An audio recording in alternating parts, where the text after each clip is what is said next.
আল্লাহু আকবার,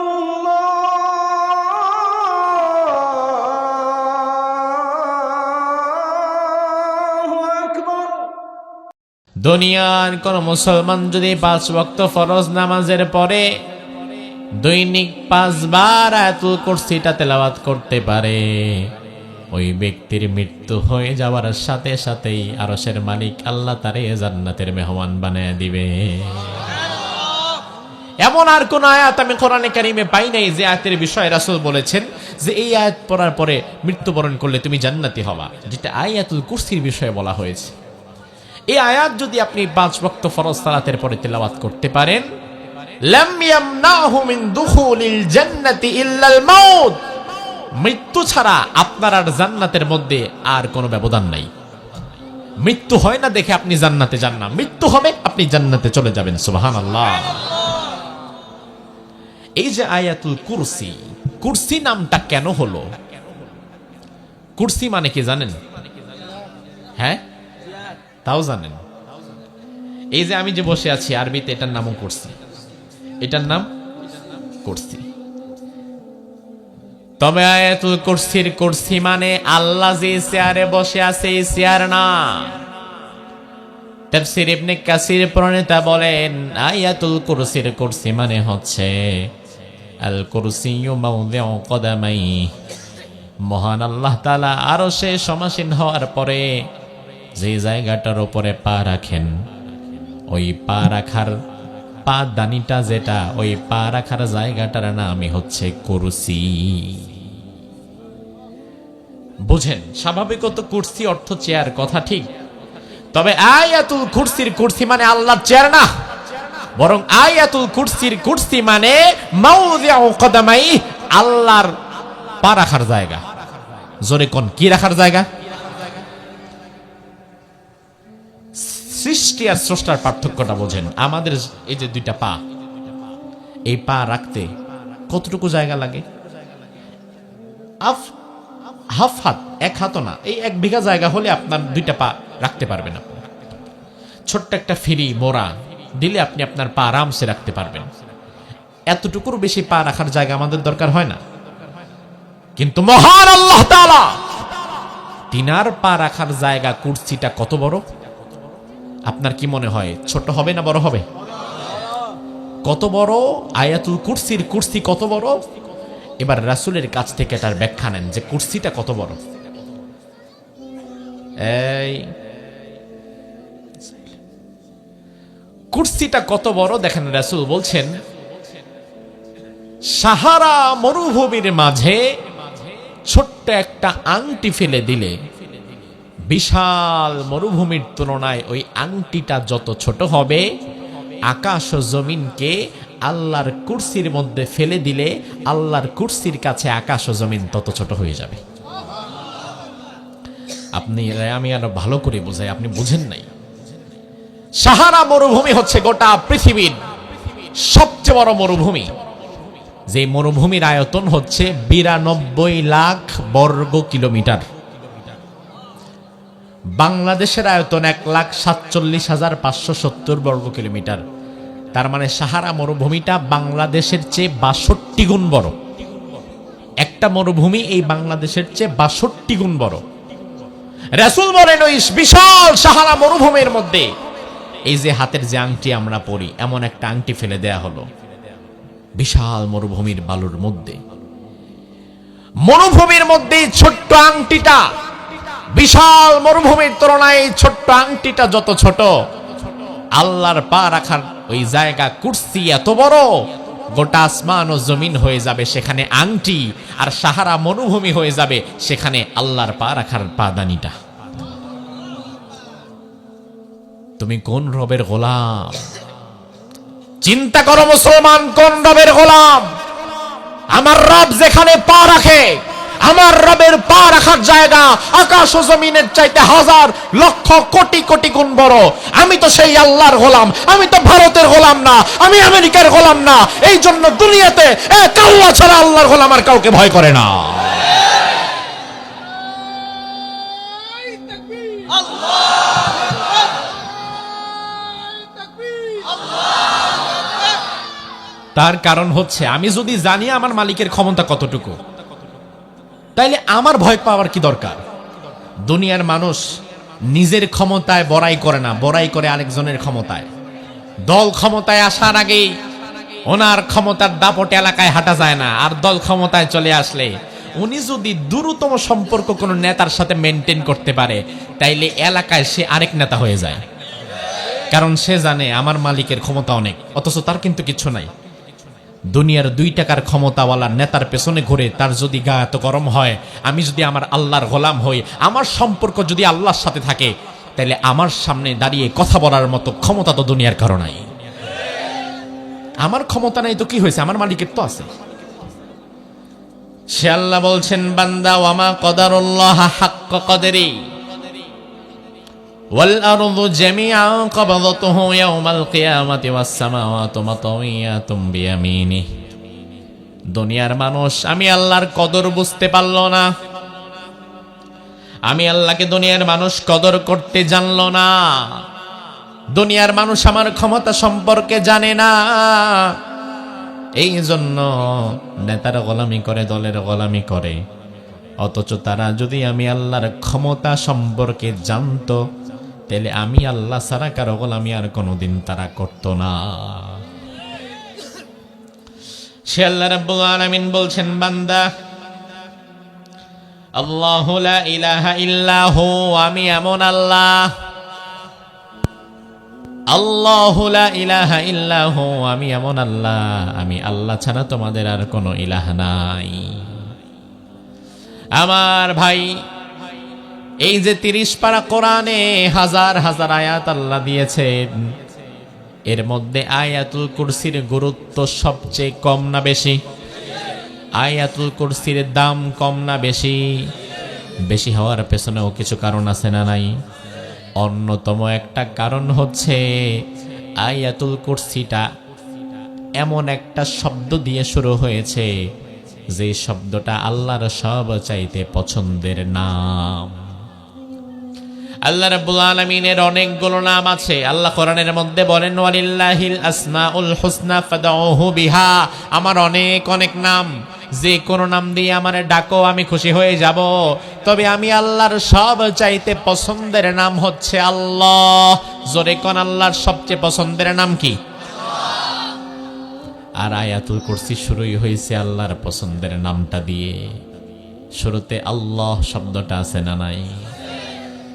আল্লাহ নামটা কেন আল্লাহর এত পছন্দের, কেন এত পছন্দের? তার কারণ আমার ভাই, আল্লাহ নামটা লেখার জন্য অক্ষর লাগে 4টা। কয়টা? আলিফ, লাম, লাম, হা, মধ্যখানে তাসদিদ হওয়ায় লাম 2টা একসাথে ঢুকে গেছে, এজন্য মনে হবে 3টা, কিন্তু আসলে ভেতরে অক্ষর আছে 4টা। আল্লাহ নামটা এত চমৎকার, আপনি যদি এক একটা অক্ষরকে কেটে কেটে বিচ্ছিন্ন করেন, ওই কাটা বিচ্ছিন্ন অক্ষরগুলো দিয়েও আপনি আপনার আল্লাহর পরিচয় খুঁজে পাবেন। যেমন আপনি আলিফ লাম লাম, প্রথম অক্ষর আলিফ যদি আপনি ফেলে দেন, আলিফকে বাদ দিয়ে যদি আপনি কোরআনের কাছে এসে বলেন, ও কোরআন, আলিফ রে বাদ দিয়া দিলাম, বাকি 3 অক্ষর, এখন শব্দ হয়ে গেছে লিল্লাহ। তাইলে লিল্লাহ দিয়ে তোমার মধ্যে কি আমি আমার আল্লাহর পরিচয় পাবো কিনা? কোরআন বলবে, হ্যাঁ, একটা অক্ষর ফেলে দাও, শুধু লিল্লাহ দিয়ে আল্লাহর পরিচয় আমি তোমারে জানিয়ে দেই। লিল্লাহি মা ফিস সামাওয়াতি ওয়া মা ফিল আরদ, শুধুমাত্র লিল্লাহ দিয়ে আল্লাহর পরিচয় আছে না নাই? আবার আপনি যদি অক্ষর আরেকটা ফেলে দেন, এখন অক্ষর হয়ে গেছে 2টা, লাহু।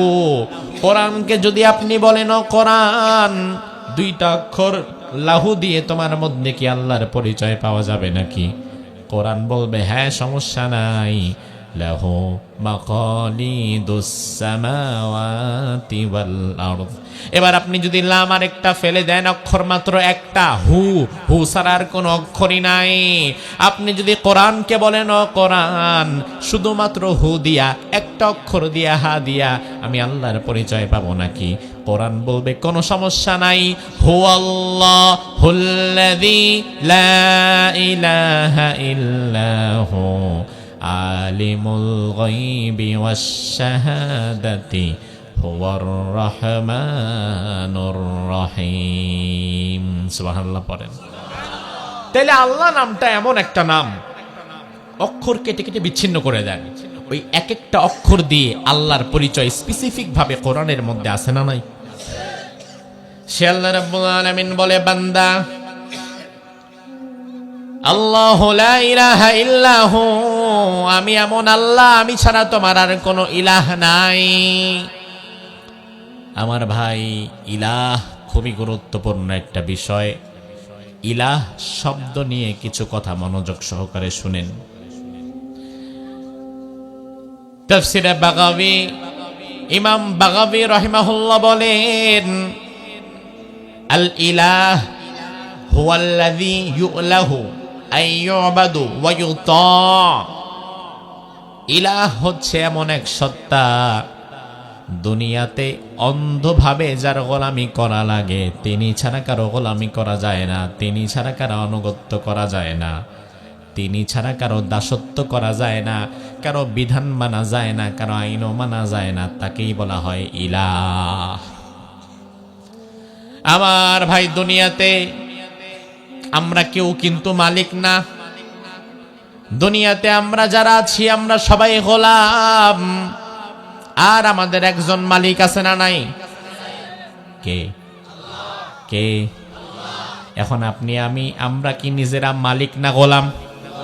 তাহলে মালিক কে? তাহলে আমরা যদি গোলাম হই, গোলাম কি নিজের মন মতো চলবে না মালিকের কথা মতো? হ্যাঁ, আপনি যদি নিজের গোলাম মনে করেন তাইলে চলা লাগবে মালিকের কথা মতো। আর যদি আপনি দুনিয়াতে নিজের মন মতো চলা শুরু করেন তাইলে আপনি গোলাম না, আপনি নিজেই নিজের মালিক হয়ে গেছেন।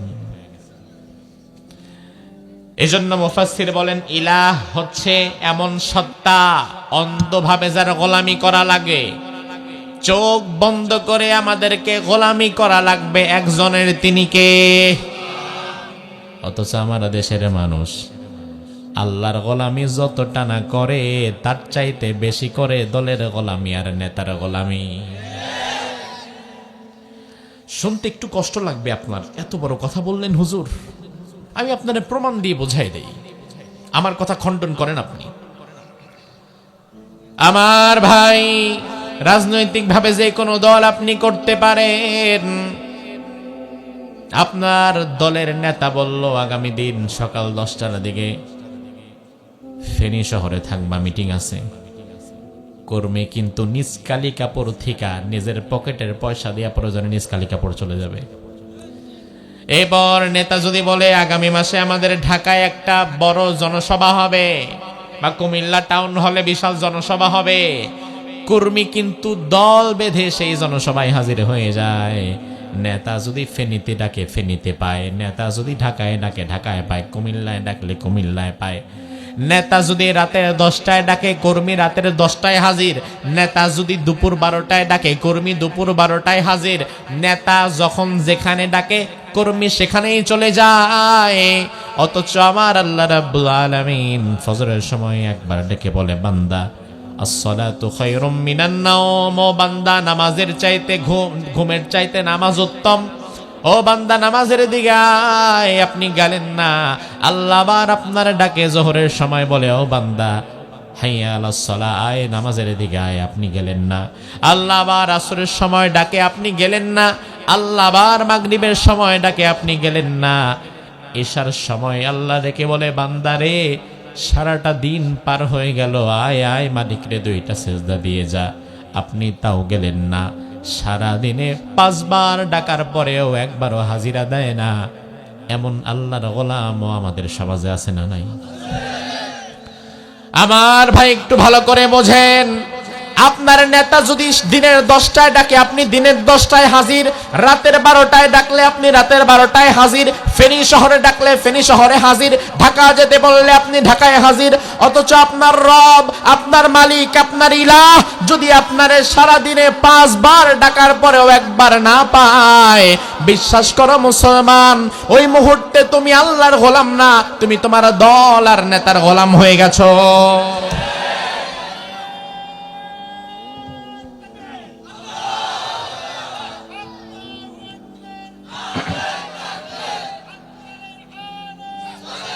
আমার ভাই এবার একটু মনোযোগ দেন। আল্লাহ রাব্বুল আলামিন আয়াতুল কুরসিকে কেন গুরুত্ব দিয়েছেন, রাসূল কেন বলেছেন যে একটা আয়াতের উপরে যদি আপনি জীবন কাটাতে পারেন আপনার জীবনে আর কিছুর দরকার নাই, জান্নাত পেয়ে যাবেন। জান্নাত এত সোজা না, যে জান্নাতে যাওয়া লাগছে আমির হামজার কলিজা দিয়া, ইমাম হুসাইনের কল্লা দিয়া, যে জান্নাতে যাওয়া লেগেছে সাহাবায়ে কেরামের জীবন বিসর্জন দিয়ে, আপনি শুধু আয়াতুল কুরসি মুখস্থ করলেই জান্নাত পাবেন এত সোজা না। বরং আয়াতুল কুরসির ভেতরে গোপন কিছু মেসেজ আছে, ওই মেসেজগুলো নিজের জীবনে বাস্তবায়ন করতে পারলেই আপনি জান্নাত পাবেন। শুধু যদি আয়াতুল কুরসি মুখস্থ করলেই জান্নাতে যাওয়া যায় এত সোজা জান্নাত, দুনিয়ার সব মানুষ তো জান্নাতি হয়ে যাবে। আমার ভাই আল্লাহ বললেন আল্লাহু লা ইলাহা ইল্লাহু, আমি আল্লাহ ছাড়া তোমাদের কোনো ইলাহ নাই। ইলাহ এই শব্দটা আমাদের কালিমা তয়্যিবার মধ্যে আছে না নাই? লা ইলাহা, লা ইলাহা, আল্লাহ ছাড়া কোনো ইলাহ। আবার আয়াতুল কুরসির শুরুতে কিন্তু কথা একই। আয়াতুল কুরসির শুরুতে যে কথা, কালিমার শুরুতে একই কথা। এই জন্য আজকের আলোচনা শোনার পরে একজন হিন্দু ভাই যদি এসে বলে হুজুর আমি আজকের আলোচনা শুনে আমার হিদায়াত হয়ে গেছে, আমি এখন ঈমান আনতে রাজি আছি, সবার সামনে দাঁড়ায় যদি যায়, ওই লোকটাকে যদি আমরা ঈমান আনাতে চাই তাহলে ইলাহের সাক্ষ্য দেওয়ার দরকার আছে না নাই? তাকে পড়ানো লাগবে লা ইলাহা মুহাম্মাদুর। এই যে দেখেন ইলাহ, ইলাহের সাক্ষ্য দেওয়া ছাড়া কেউ ইমানদার হতে পারবে না। ইলাহের সাক্ষ্য দিয়ে ইমানদার হওয়া লাগবে। এই ইলাহ বড় জটিল বিষয়। যুগে যুগে নবীদের সাথে জালিমদের ক্ল্যাশ হয়েছিল এই ইলাহ শব্দটাকে নিয়েই। আমরা মনে করি কি জানেন, যে লা ইলাহা ইল্লাল্লাহ মুহাম্মাদুর রাসূলুল্লাহ বললাম তো একদম সেলসেলায় জান্নাত, জান্নাত থেকে আর আমার কেউ ঠেকাইতে পারে না। অথচ আমার ভাই এত সহজ নয়। আমরা লা ইলাহা ইল্লাল্লাহ বুঝি নাই, আমরা আল্লাহু লা ইলাহা ইল্লাহু বুঝি নাই। আল্লাহু লা ইলাহা ইল্লাহু মানে আল্লাহ ছাড়া আমার কোনো ইলাহ নাই, মালিক নাই, মাবুদ নাই, আইনদাতা নাই, বিধানদাতা নাই। আমি এক আল্লাহর গোলামি করব আর কারো গোলামি না। এইটা না বোঝার কারণে এখন আমার দেশের মানুষ লা ইলাহা ইল্লাল্লাহ পরে আবার ভিক্ষাও চায়, অর্থাৎ এটা একটা ভিক্ষার বুলি বানায় ফেলছে। ভিক্ষুক দেখবেন রাস্তা দিয়ে ভিক্ষা করে আর বলে লা ইলাহা ইল্লাল্লাহ, লা ইলাহা ইল্লাল্লাহ, লা ইলাহা ইল্লাল্লাহ। অথচ এটা যে কি, এটা যদি সে বুঝতো এটা কোন মাপের কথা। মূসা আলাইহিস সালাম ফেরাউনের রাজ দরবারে ঢুকে গিয়েছে। আল্লাহ রাব্বুল আলামিন মূসা আলাইহিস সালামকে নবুয়ত দেওয়ার পরে বললেন ইযহাব ইলা ফিরাউন ইন্নাহু তাগা, যাও ডাইরেক্ট ফেরাউনের কাছে যাও। আল্লাহ কিন্তু বলেন নাই শোনো ও তার মতো রাষ্ট্র চালাক, যা খুশি তাই করুক, ওদিকে তোমার কান দেওয়া দরকার নাই। তুমি যেহেতু নবী হইছো, এই যে তুমি তোমার কিছু উম্মতদেরকে গুছাও, এদেরকে দাওয়াত দাও, এদেরকে নিয়ে নিজে নিজের মতো আমল করো, এই কথা বলেন নাই আল্লাহ। বরং আল্লাহ বললেন যাও ফেরাউনের কাছে যাও, কারণ রাষ্ট্র শক্তি তার হাতে। এই রাষ্ট্রের সবচেয়ে বড় শয়তান সে। সবচেয়ে বড় শয়তানটাকে যদি ভালো পথে আনা যায় তাহলে বাকিগুলোও ভালো হয়ে যায়। এজন্য সাম্রাজ্যবাদের কুঠুরিতে আল্লাহ তাআলা আঘাত করেছেন, আধিপত্যবাদের কুঠুরিতে আল্লাহ আঘাত করেছেন। যাও সবার আগে বড়টার কাছে যাও, সর্বোচ্চ শক্তি নিয়ে যে বসে আছে জমিনে তার কাছে যাও। মূসা আলাইহিস সালাম গেলেন। যাওয়ার পরে ফেরাউনের দরবারে মূসা আলাইহিস সালাম বললেন লা ইলাহা ইল্লাল্লাহ। এটা কিন্তু সব নবীর কালিমা। মূসা নবীর কালিমাও ছিল লা ইলাহা ইল্লাল্লাহ, পরবর্তীতে যুক্ত হয়েছে মূসা কালিমুল্লাহ। যেমন মুহাম্মাদুর রাসূলুল্লাহর কালিমা লা ইলাহা ইল্লাল্লাহ পরবর্তীতে যুক্ত হয়েছে, মাশাআল্লাহ, ওয়াজ বুঝেন। ইব্রাহিমের কালিমা লা ইলাহা ইল্লাল্লাহ যুক্ত হয়েছে ইব্রাহিম খলিলুল্লাহ। তাহলে মূসার কালিমা কি? লা ইলাহা। জোরে কোন মূসার কালিমা আল্লাহ ছাড়া কোনো মালিক, আল্লাহ ছাড়া আমার কোন আইনদাতা, বিধানদাতা, আমি আল্লাহ ছাড়া কারো গোলাম না। এই কালিমার দাওয়াত দিয়ে মূসা আলাইহিস সালাম ফেরাউনের রাজদরবারে ঢুকলেন। ঢুকে বললেন এই ফেরাউন, সাম্রাজ্যবাদের জুলুম অনেক করেছো, আধিপত্যবাদের জুলুম করেছো, মানুষের উপরে জুলুম করেছো। ইউযাব্বিহুনা আবনাকুম ওয়া ইস্তাহয়ুনা নিসাকুম, হাজার হাজার মানুষকে হত্যা করেছো, ছেলেদেরকে হত্যা করেছো, মেয়েদেরকে দাসীবান্দি বানিয়েছো। আর চলবে না, তোমার মন মতো মিশর আর চলবে না। লা ইলাহা ইল্লাল্লাহ, এক আল্লাহর গোলামি করা লাগবে, আল্লাহর পথে আসা লাগবে। আল্লাহ ছাড়া কোনো মালিক নাই, আইনদাতা নাই, বিধানদাতা নাই, এই কথা মেনে নাও। ফেরাউন কি বলল দেখেন, ফেরাউনের কথাটা আল্লাহ তাআলা কোরআনে কারীমের আয়াত বানিয়ে আমাদেরকে জানিয়ে দিয়েছে। ফেরাউন বলল, লাইন ইত্তাখাযতা ইলাহান গায়রি লাআজআলান্নাকা মিনাল মাসজুনিন। ও মূসা, তুমি যদি আমাকে ছাড়া আরেকবার আল্লাহকে ইলাহ বলে ডাক দাও, আমি ছাড়া তুমি কারো আইন মানবা না, বিধান মানবা না, গোলামি করবা না, এই কথা যদি তুমি আরেকবার সাহস করে বলো, লাআজআলান্নাকা মিনাল মাসজুনিন, তোমারে ঘাড়ে ধরে আমি জেলখানার মধ্যে ঢোকায় দেব, আর কোনোদিন বের হইতে পারবা না। আমার ভাইবার, আপনাদের কাছে আমার প্রশ্ন হচ্ছে, এই কথা শোনার পরে মূসা আলাইহিস সালাম ভয়ে জীবনে আর কোনোদিন দাওয়াত দেয় নাই? দিছে? জীবনে কইছে, যারে বাবারে বাবা ভালো আছে, জেলে যায় হোদাই 14 শিকের ভাত খায় লাভ নাই, তুমি তোমার মতো থাকো, এই কথা বলেছে? তিনি চিৎকার করে বললেন, লা ইলাহা ইল্লাল্লাহ, আমি আল্লাহ ছাড়া কারো গোলামি করব না, বিধান মানব না, হুকুম মানব না। এই মুহূর্তে আল্লাহকে ইলাহ বলে সাক্ষ্য দেওয়া আর মূসার জামানায় ফেরাউনের সামনে আল্লাহকে ইলাহ বলে সাক্ষ্য দেওয়া, দুইটা কি এক? এখন আপনারা কেউ ধরে না, মারে না, এই জন্য মুখে যা আসে তাই বলতে পারতেছেন, কিন্তু মূসা আলাইহিস সালামের সামনে ফেরাউন দাঁড়িয়ে আছে, আঙ্গুলি হেলেনে কল্লা উড়ে যেতে পারে। আমার ভাই, এই মানুষগুলোকে আজ যদি আমি বলি ইমানের ভিত্তিতে জবাব দিবেন, আমাদের মালিক কে, ইলাহ কে, আমরা হুকুম মানি কার, গোলামি করি কার, সারা জীবন করব কার, তাইলে আমাদের ইলাহ আল্লাহ। এই কথার সাথে আপনারা সবাই একমত নাকি দ্বিমত আছে? এই মুহূর্তে আল্লাহকে ইলাহ বলে সাক্ষ্য দিলে, এই মুহূর্তে লা ইলাহা ইল্লাল্লাহ পড়লে, এই মুহূর্তে কি কোনো বিপদ আছে? ভারতের মুশরিকরা এসে আমাদের পিটাচ্ছে না, তার মানে এটা নিরাপদ পরিবেশ। নিরাপদ পরিবেশে আল্লাহকে ইলাহ বলে ডাকা আর মৃত্যুর মুখে আল্লাহকে ইলাহ বলে ডাকা এক। আমি আজ আমার এই মানুষদেরকে বলে দিতে চাই, আপনারা ভারতের বর্ডারের খুব নিকটেই আছেন, বর্ডারের লাইট দেখা যাচ্ছে, হয়তো আমাদের মাইকের আওয়াজ বর্ডার পর্যন্ত পৌঁছে যাচ্ছে।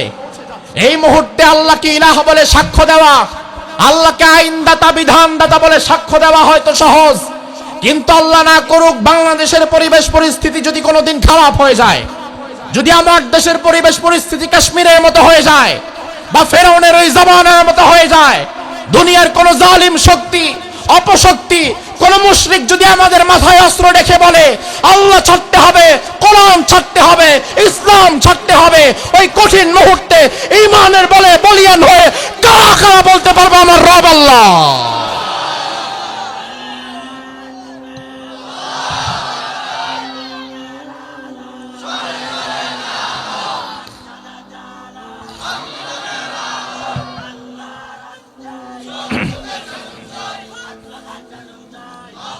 আমার ভাইরা লক্ষ্য করেন, ইলাহের সাক্ষ্য দেওয়া ছাড়া ইমানদার কেউ হতে পারবে না। লা ইলাহা ইল্লাল্লাহ বলা ছাড়া কেউ ইমানদার হতে পারবে না। আবার শুধুমাত্র লা ইলাহা ইল্লাল্লাহ পড়লেই যে ইমানদার হওয়া যাবে বিষয়টা কিন্তু তেমনও না, কারণ কালিমা কালিমা কিন্তু এটার মধ্যে পার্থক্য আছে। লা ইলাহা ইল্লাল্লাহ পড়ার পরে আবু বকর চলে গেছে জান্নাতে, কিন্তু লা ইলাহা ইল্লাল্লাহ পড়ার পরে আব্দুল্লাহ বিন উবাই চলে গেছে জাহান্নামে, অথচ কালিমা তো দুইজনই পড়ছে। তার মানে আমার ভাই, শুধু মুখে লা ইলাহা ইল্লাল্লাহ পড়লেই হবে না, এর ভেতরে ভিন্ন কিছু কারণ আছে, ভিন্ন কিছু কাজ আছে। আল্লাহ কোরআনের মধ্যে বললেন, ওয়া মিনান নাসি من يقول آمنا بالله وباليوم الآخر وما هم بمؤمنين। দুনিয়ার মানুষের মধ্যে এমন কিছু মানুষ থাকবে যারা বলবে আমরা আল্লাহর প্রতি ঈমান আনলাম, আখিরাতের প্রতি ঈমান আনলাম, আমরা কালিমা পড়লাম, লা ইলাহা ইল্লাল্লাহ পড়লাম। আমার আল্লাহ বললেন ওয়ামা হুম বিমুমিনিন, আমি আল্লাহ সাক্ষ্য দিলাম তারা ঈমানদার না।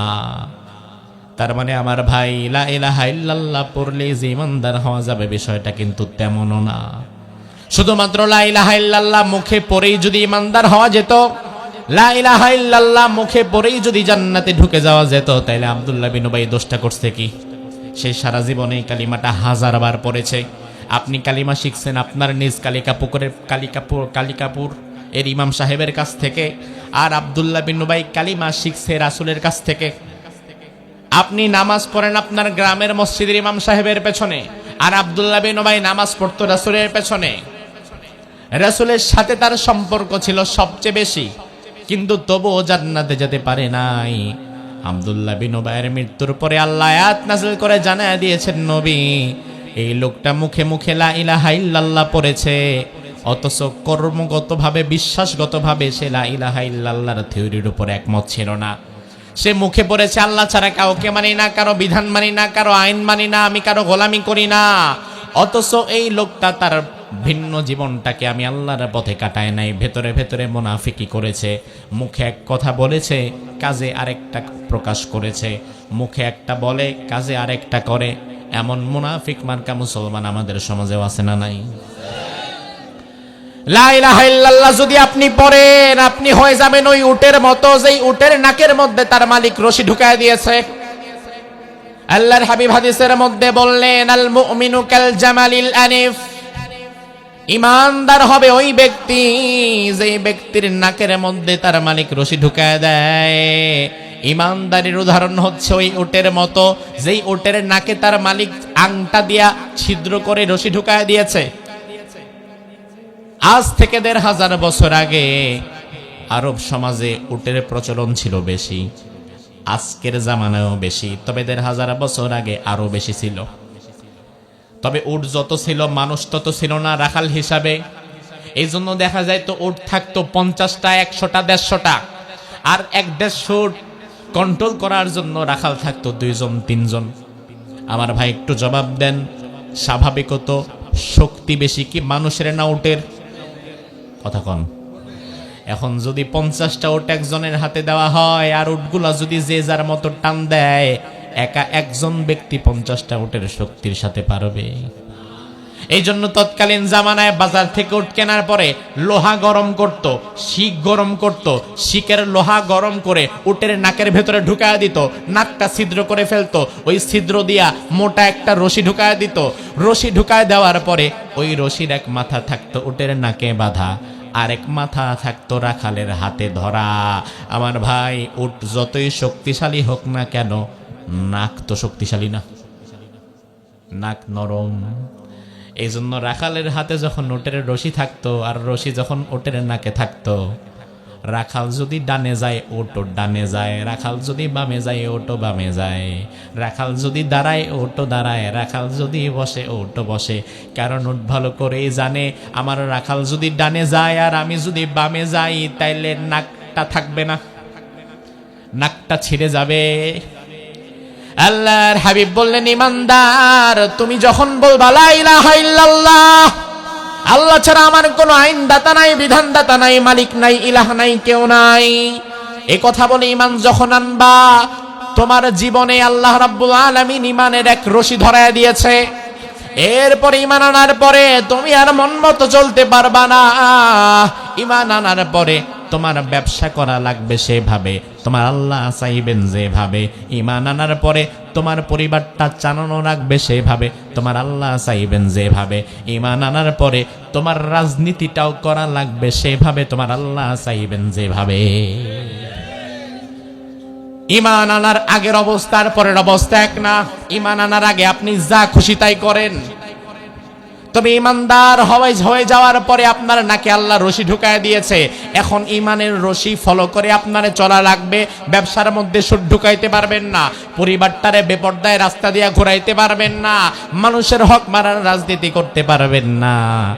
ইমানের রশি যেই দিকে, আল্লাহ যেই দিকে যেতে বলবে আপনারে সেই দিকে যাওয়া লাগবে।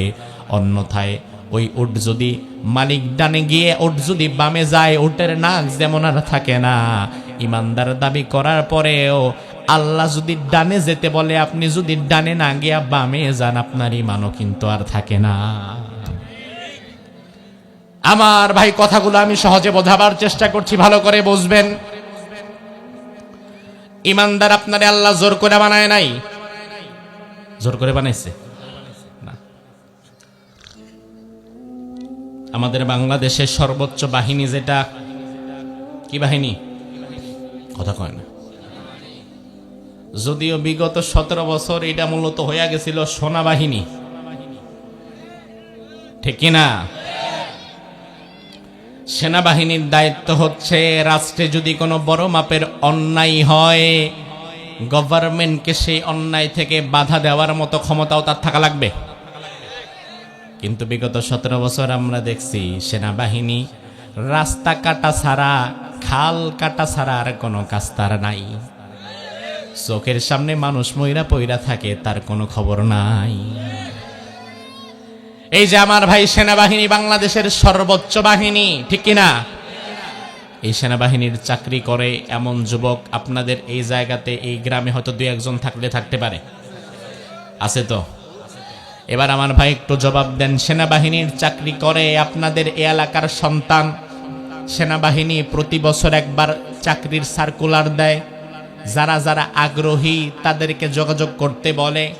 কিন্তু সেনাবাহিনীর এত অকাল পরে নাই, আপনার ঘরে আইসা বুঝাবে, চাচা আপনার পোলাডারে দেন, সেনাবাহিনী বানায় দেই।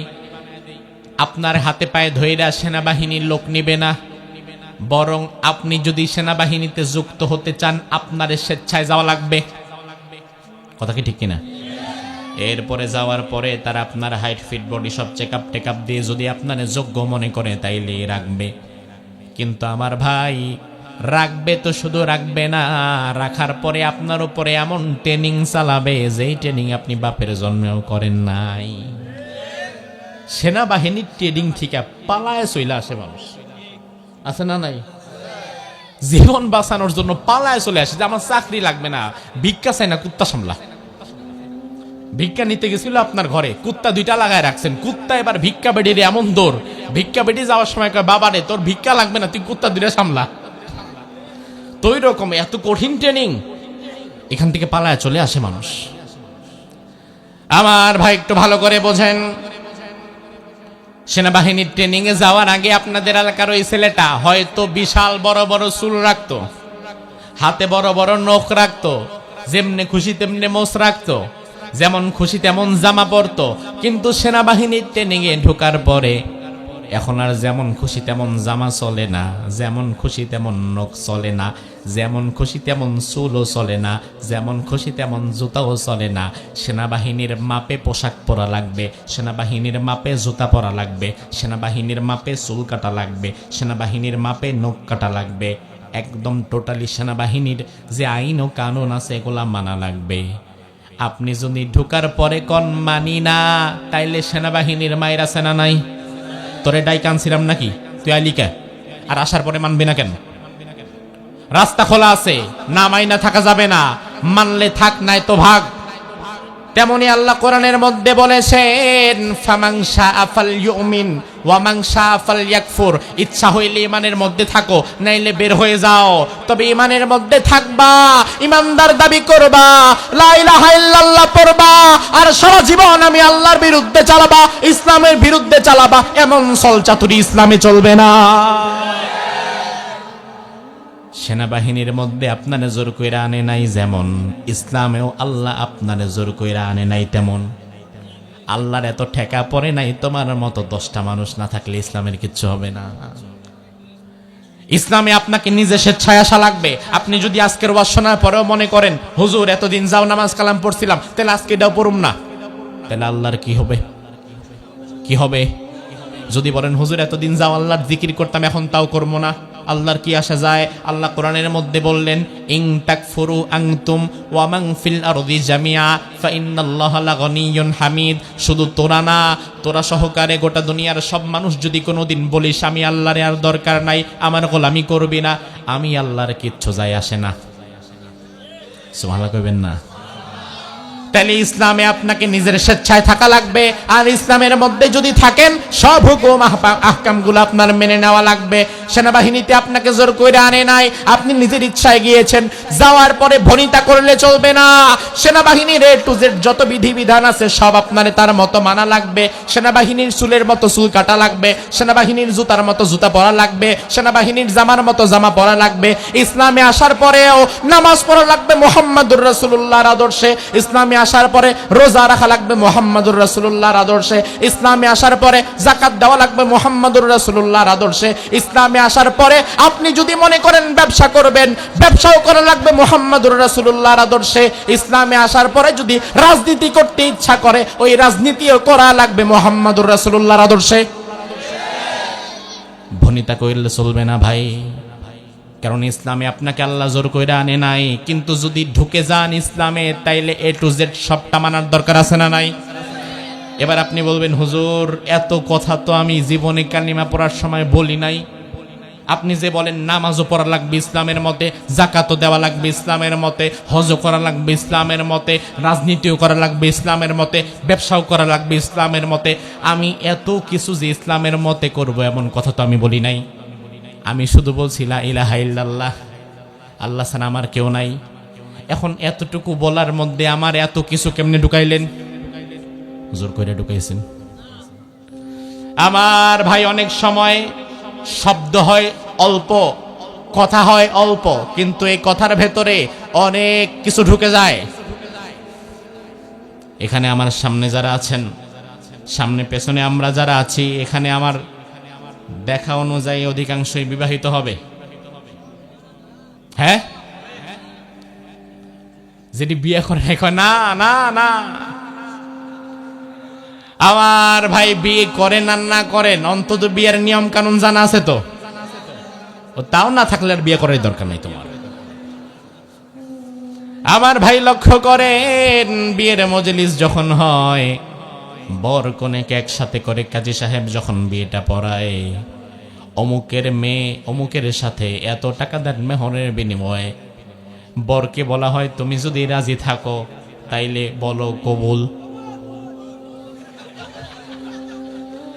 পোলাপানের বিয়া লাগবে, এত শীত পড়ছে মিয়া, বিয়া ছাড়া পারা যায়? সর্বনাশ। হ্যাঁ, নিজ কালিকাপুরের যুবকেরা তো দেখি বিয়ের জন্য পাগল হয়ে গেছে। যাক, বাপ চাচারা তো আছেই, ওয়াজে আছে না? বাপ চাচারা তাদের আওয়াজটা শুনতেছেন তো? আওয়াজ শুনেন। আপনার পোলা কিন্তু বাচ্চা না, পোলা এখন বাচ্চা হয়ে গেছে, তাড়াতাড়ি বিয়ে করায় দিতে হবে। আল্লাহ যুবকদের দ্রুত বিয়ের ব্যবস্থা করে দাও। কি জোরে আমিন কইছে দেখছেন?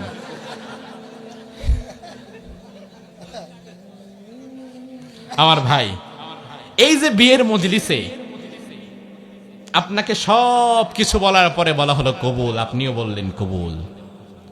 এই যে কবুলটা 2, 4, 5 দিন যাওয়ার পরে আপনি যদি বলেন সাতার সংসারই করুম না, লাগবো না তো সংসার, বউ কইব কেন কি হয়েছে? প্রথম দিন থেকে জ্বালানি শুরু হয়েছে, চায়ের পাতি নাই, চিনি নাই, কাপ নাই, ফ্রিজ নাই, লুঙ্গি নাই, গামছা নাই, তেল নাই, সাবান নাই, এত কিছু নাই, সব আমার দেওয়া লাগবে নাকি? আর আমি কি বিয়ের সময় বলছি নাকি আমার এত কিছু দিব? আমি তো শুধু বলছি কবুল। এখন এর মধ্যে তুমি এত কিছু চাও কেমনে? এত কিছু ঢুকাইলা কেমনে? আমার ভাই, এ কথা যদি ওই মুহূর্তে কেউ বলে, তাইলে ওই বেডি কি আর আছে না গেছে? সংসার কি থাকবে না ভাঙবে? তার মানে কি? তার মানে কবুল শব্দ ছোট, কিন্তু এই ছোট্ট শব্দের ভেতরে ওই নারীর সারা জীবনের সকল দায় দায়িত্ব আপনার কাঁধে আপনি ন্যস্ত করে নিয়েছেন। লা ইলাহা ইল্লাল্লাহ শব্দ বড় না, লা ইলাহা ইল্লাল্লাহ কথা ছোট। আল্লাহ ছাড়া আমার কেউ নাই, কোনো মালিক নাই, ইলাহ নাই, কেউ নাই, কথা ছোট। কিন্তু এই ছোট্ট কথার ভেতরে আমি আমার সারাটা জীবন আল্লাহর পথে চলাবো। আমার অর্থনীতি, সমাজনীতি, ব্যবসা নীতি, রাজনীতি, পারিবারিক নীতি সব চলবে ইসলামের ভেতরে, আল্লাহর বিধান অনুযায়ী। এছাড়া আমি কাউকে মানি না। এই সব কথা লা ইলাহা ইল্লাল্লাহর ভেতরে আছে না নাই?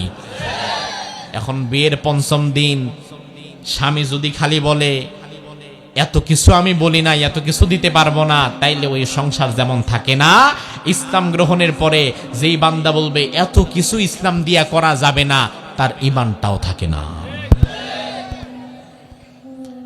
ইসলাম এমন এক বিষয়, আল্লাহ রাব্বুল আলামিন বলেন আল-ইয়াউমা আকমালতু লাকুম দীনাকুম ওয়া আতমামতু আলাইকুম নিয়ামাতি ওয়া রাদিতু লাকুমুল ইসলাম দীনা। ইসলামটারে আমি তোমাদের জন্য পরিপূর্ণ করে দিলাম।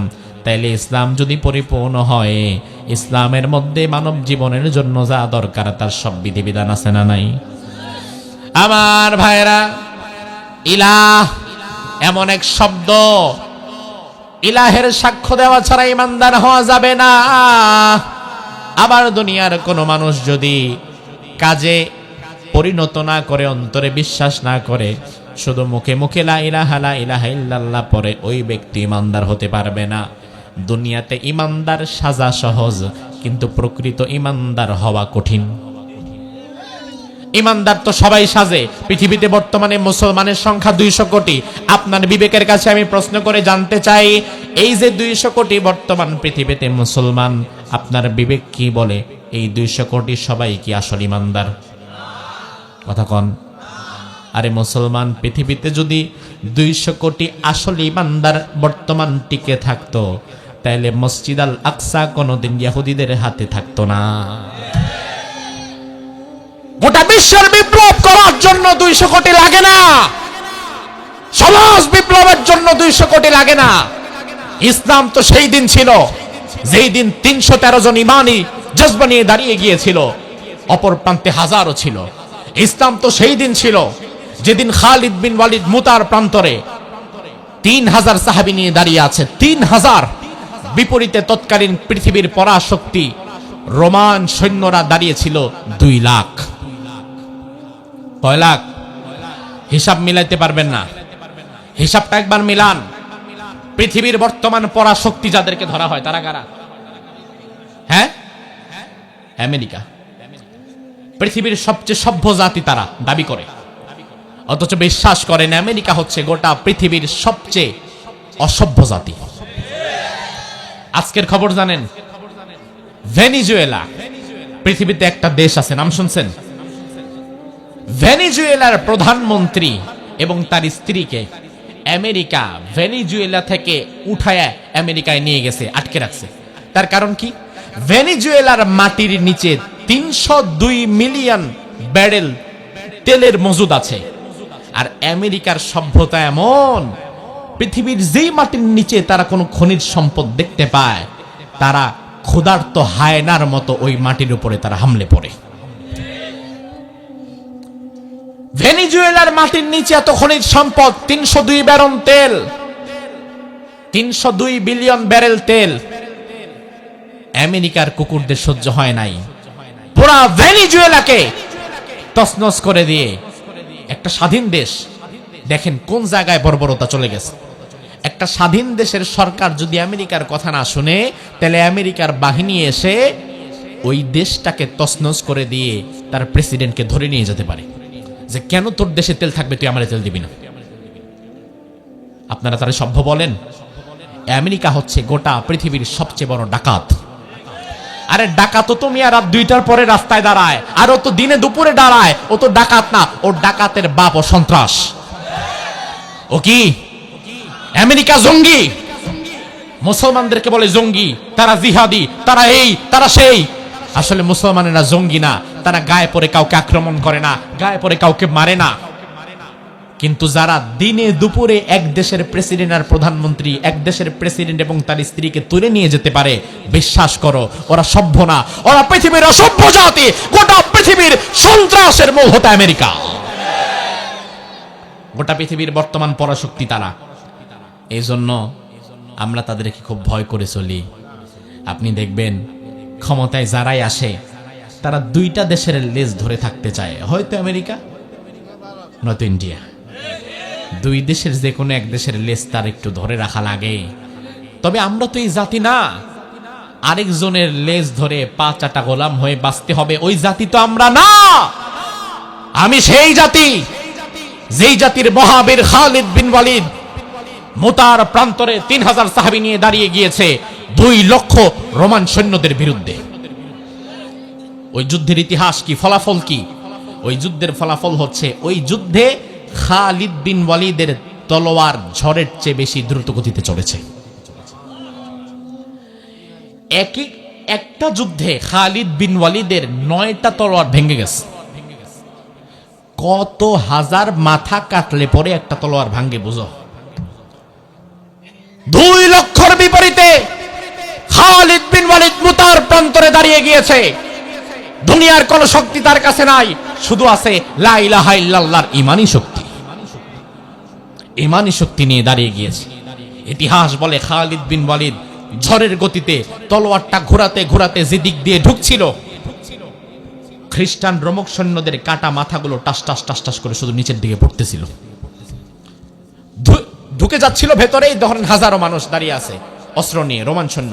খালিদ বিন ওয়ালিদ ঝড়ের গতিতে বন্দুকখানে ঢুকে গেছে, ঝড়ের গতিতে আবার বের হয়ে গেছে, তাকে কেউ ধরতেও পারে নাই। আর ঢুকার বের হওয়ার মধ্য দিয়ে কয়েক হাজারকে এখানে সে মেরে ফেলছে। তুমি সেই জাতির সন্তান, তুমি সেই মুসলমান। আজকে আমি একজনকে জিজ্ঞেস করলাম, আপনার পাশে যে বর্ডার, ভয় করে? আচ্ছা, আপনার এই প্রশ্নটা করি। তাকে তো বলেছিলাম, সে যে উত্তর দিছে ওটা না বলি, আপনাদের কাছে প্রশ্ন করি। আপনাদের পাশে যে ইন্ডিয়ার বর্ডার, লাইট জ্বলে, বিএসএফ পাহারা দেয়, হাঁটাহাঁটি করে, ভয় করে? ডর লাগে? বাড়িঘর বেচে আরেকদিকে চলে যাওয়ার চিন্তা করতেছেন? বরং আমি তো শুনেছি এই দেশের মানুষ এত সাহসী, বিএসএফ দেখলে বরং তারা আগায়া যায়। আর ওই জাতির দাদা বাবুরা নাকি এমন, যদি এদিকে পাশ থেকে কেউ ডাকো দেয় বা এদিকে আসেন, সে আর উল্টা ওদিকে দৌড়ায়। আসলে কথা কি সঠিক? আমি শুনে আসছি এটা। তার মানে তুমি তোমার অস্তিত্ব ভুলে গেল, তোমার রক্ত কথা বলে। কারণ এই রক্ত ভয়ের রক্ত না, এই রক্ত বিপ্লবের রক্ত। কিন্তু দুর্ভাগ্য হচ্ছে আজকে আমাদের যুব সমাজকে মাদক এবং নোংরা রাজনীতির ছোবল দিয়ে তাদের চিন্তা শক্তির উপর একটা আবরণ ফেলে দেওয়া হয়েছে, যার ফলে এই যুব সমাজ এখন আর তার নিজের শক্তিতে বিশ্বাসী না। তার ভেতরে যে কত শক্তি আছে, এনার্জি আছে, স্পিড আছে, এটা সে জানে না। এই যুবকদের অবস্থা হয়ে গেছে ওই হাতির মতো। আমি উদাহরণ দেই, হাতি বিশাল, অনেক শক্তি, কিন্তু হাতির উপরে 8-10 বছরের 1.5 ফুটটা পাবলিক বসে থাকে। মাউত হাতিরে নাড়ায়। জবাব দেন তো, শক্তি বেশি কি হাতির না মাউতের? ও না, আপনাদের এলাকায় মাউতের শক্তি বেশি, হাতির না মাউতের? রাস্তাঘাটে মাঝে মাঝে আমি দেখি সাদাবাজি করে 10-12 বছরের ছোট্ট এক ছেলে হাতির কান নাড়ায় আর হাতির সুর নাড়ায়, তার কাছে টাকা চায়, মানুষের কাছে ভিক্ষা করে। অথচ হাতি যদি কোনোদিন তার শক্তি সম্পর্কে জানতো, তাহলে ঘাড়ের দ্বারে ফালায়া পিডায়া ওরে দিয়ে ভিক্ষা করে। তো তুই আমার দিয়ে ভিক্ষা করাস, তুই আমার দিয়ে সাদাবাজি করাস, আর আমার শরীরটা দেখছস কত বড়। কিন্তু হাতি এটা করে না কেন? তার কারণ হাতির কানের ঠেলায় আমি যে হাতি, আমার পেছনে যে এত বিশাল শরীর, এটা হাতি জানে না। ও মনে করে আমার কান যতটুকু, আমি এতটুকু, আর আমার উপরে যে নাড়াচাড়া দিতেছে ওইটা আমার চেয়ে বেশি বড়। আমার দেশের যুবকদের অবস্থা এখন তেমন হয়ে গেছে। এই যুবকেরা এখন তাদের শক্তি সম্পর্কে জানে না। নোংরা রাজনীতি আর মাদক দ্রব্য দিয়ে, ইয়াবা, বাবা, গাঁজা, ফেন্সিডিল ধরা দিয়ে এই যুবকদের চিন্তা শক্তির উপরে একটা আবরণ ফেলায় দেওয়া হয়েছে।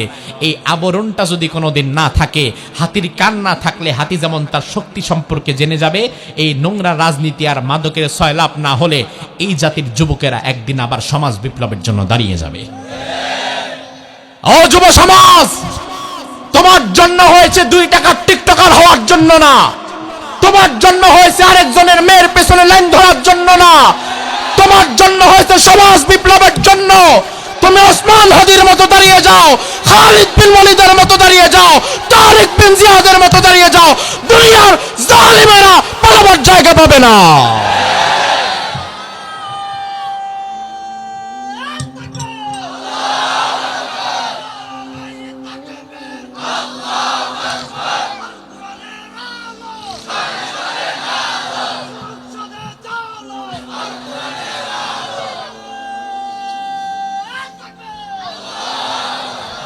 আমার ভাই লক্ষ্য করেন, কালিমা তো সবাই পড়ে, তবে সবার কালিমার দাম আল্লাহর কাছে এক নয়। লা ইলাহা ইল্লাল্লাহ সবাই পড়ে, তবে সবার লা ইলাহা ইল্লাল্লাহর দাম আল্লাহর কাছে এক নয়। আবু বকরের কালিমার দাম এত বেশি, ওই কালিমার দ্বারা আবু বকর জান্নাতে চলে গেছে, আর আব্দুল্লাহ বিন উবাই কালিমা পড়ার পরেও তারে জাহান্নামে যাওয়া লাগছে। তার কারণ হচ্ছে শুধু কালিমা মুখে পড়লেই হবে না, সারা জীবন এক আল্লাহ ছাড়া অন্য কারো গোলামি করা যাবে না। এই আদর্শের উপরে টিকে থাকার দরকার আছে না নাই? মিশর পৃথিবীর মধ্যে একটা দেশ আছে, নাম শুনছেন? আমি গত রমজানে সেখানে ছিলাম। মিশরের পাশেই ফিলিস্তিন, আপনাদের পাশ থেকে যেমন বর্ডার, ওই পাশে ইন্ডিয়া দেখা যায়, মিশরের বর্ডারের পরেও ফিলিস্তিন দেখা যায়। বাংলাদেশে যেমন রোহিঙ্গারা এসে বসবাস করছে, মিশরের বর্ডারে ফিলিস্তিনি মা বোনেরা অনেক লক্ষ লক্ষ মানুষ, তাদের কারো হাত নাই, কারো পা নাই, সন্তানাদি নাই, বর্ডারের পাশে এসে তারা তাঁবু গেড়ে বসবাস করছে। আমি রমজানে 5 দিন সেই ফিলিস্তিনি ভাইদের কাজে ছিলাম, তাদেরকে ইফতার করিয়েছি। ওই মিশর সফরে যাওয়ার পরে আমি একটি ঘটনা জানলাম। বহু বছর পূর্বে মিশরের একজন মুফাসসির এই 30 পারা কোরআনের তাফসিরে তিনি লিখলেন, ওই তাফসিরের নাম হচ্ছে তাফসির ফি জিলালিল কোরআন। ওই তাফসির যিনি লিখেছেন তার নাম হচ্ছে সৈয়দ কুতুব রাহিমাহুল্লাহ। কোরআনের তাফসির লিখলেন, ওই জামানায় মিশরের শাসন কার্য পরিচালনা করেছিলেন যে, তার নাম জামাল আব্দুল নাসের। সে ছিল আমেরিকার হাতের পুতুল, আমেরিকার গোলাম। জামাল আব্দুল নাসের ইসলামী খেলাফত ধ্বংসের মূল হোতা। গোটা মিশরকে নষ্ট করে দিয়ে, আল্লাহর বিধানগুলো বাদ দিয়ে, জুলুমতন্ত্র দিয়ে মিশরকে সে সাজিয়েছিল। আর যুবকদেরকে পশ্চিমা সভ্যতার সংস্কৃতি দিয়া মুরগি বানায়াছিল, যার ফলে যুবকেরা তার বিরুদ্ধে অন্যায়ের প্রতিবাদ করে না। ওই মুহূর্তে ওই মুফাসসির তাফসির ফি জিলালিল কোরআন লিখলেন। তার তাফসির শোনার পরে, তার তাফসির পড়ার পরে মিশরের যুবকেরা আবার নতুন ভাবে জেগে উঠল। তারা বলল, এক আল্লাহ ছাড়া আমরা কারো গোলামি আর করব না, এক আল্লাহ ছাড়া কারো ইবাদত করব না, দাসত্ব করব না, জামাল নাসেরের বিধানও আমরা আর মানব না। এই খবর চলে গেল জামাল নাসেরের কাছে, প্রেসিডেন্টের কাছে। জামাল নাসের গোয়েন্দা বিভাগের দায়িত্ব দিল, যাও মাঠ পর্যায়ে তোমরা ইনকোয়ারি করো, কেন হঠাৎ যুব সমাজ আমার কথা বাদ দিয়ে আল্লাহর কথা মতো চলতে চায়। গোয়েন্দা বিভাগ এসে বলল, একজন মুফাসসির তাফসীর লিখেছে, তার তাফসীর পড়ে যুবকেরা সঠিক পথ পেয়ে গিয়েছে, এখন আর আপনাকে মানতে চায় না, এখন আল্লাহর গোলামি তারা করবে। সাথে সাথে বলা হলো, এই মুফাসসিরকে জেলের মধ্যে ভরো। সৈয়দ কুতুব রাহিমাহুল্লাহকে জেলে ভরা হলো, ফাঁসির রায় দিয়ে দেওয়া হলো। কেন এমন তাফসীর তুমি লিখেছো? কেন তুমি যুব সমাজকে জাগ্রত করার জন্য কাজ করছো? যুগে যুগে যুবকদেরকে যারা সত্যের পথে ধাবিত করতে চায়, সমাজের যুবকদেরকে নিয়ে যারা কাজ করতে চায়, যুবকদেরকে নিয়ে যারা বিপ্লবের স্বপ্ন দেখে, তাদেরকে দুনিয়া থেকে শেষ করে দেওয়ার জন্য শয়তানের চক্রান্ত আছে না নাই? আমার ভাই, কিছুদিন আগে ওসমান হাদি তাকে শহীদ করা হলো প্রকাশ্য দিবালোকে। ওসমান হাদির অপরাধ কি? অপরাধ ছিল মূলত ওসমান হাদি ইনসাফের পক্ষে কথা বলতো, মুশরিকদের, ভারতের আধিপত্যবাদীদের বিরুদ্ধে কথা বলতো।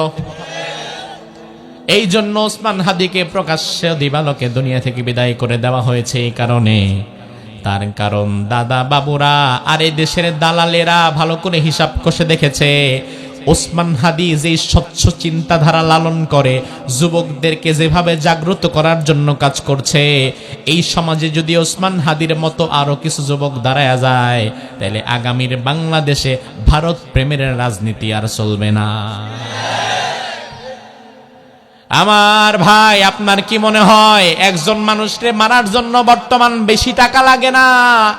এক গাঁজাখোররে হাতের মধ্যে 10,000 টাকা ধরায় দিয়া যদি বলেন, গাঁজা খাওয়া মদ খাও, মরে মেরে ফেলা, ওই গাঁজাখোর গাঁজার ঠেলায় ওই বেডারে মাইরা ফেলবে মাত্র 10,000 টাকার কারণে। সেইখানে ওসমান হাদিরে মারার জন্য ব্যয় করা হয়েছে 219 কোটি টাকা।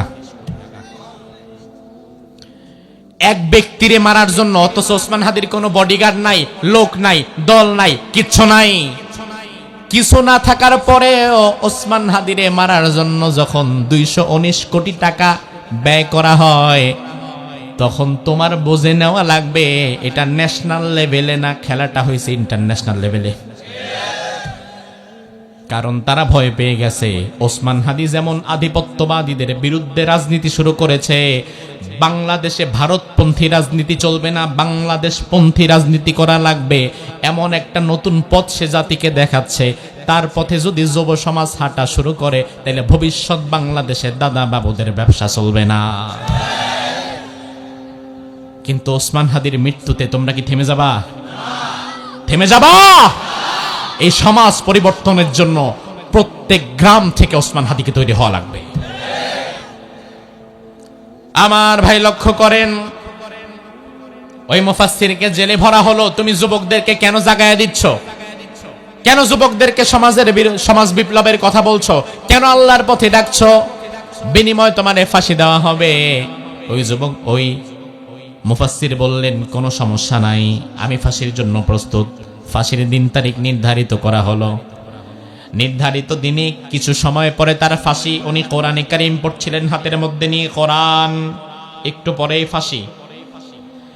এমন সময় আমার মতো টুপিওয়ালা দাড়িওয়ালা আরেক ব্যক্তি আসছে, এসে এবার তাকে বলছে, হুজুর আমি জেলখানা মসজিদের ইমাম।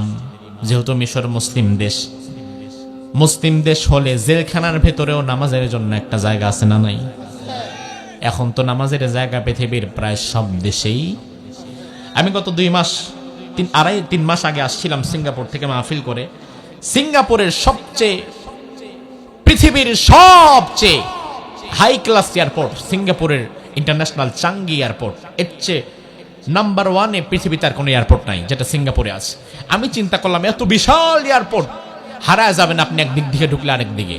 চিন্তা করলাম যে এখানে কি কোনো মসজিদ আছে। আমি খুঁজতে খুঁজতে ঠিকই মসজিদ পেয়ে গেলাম।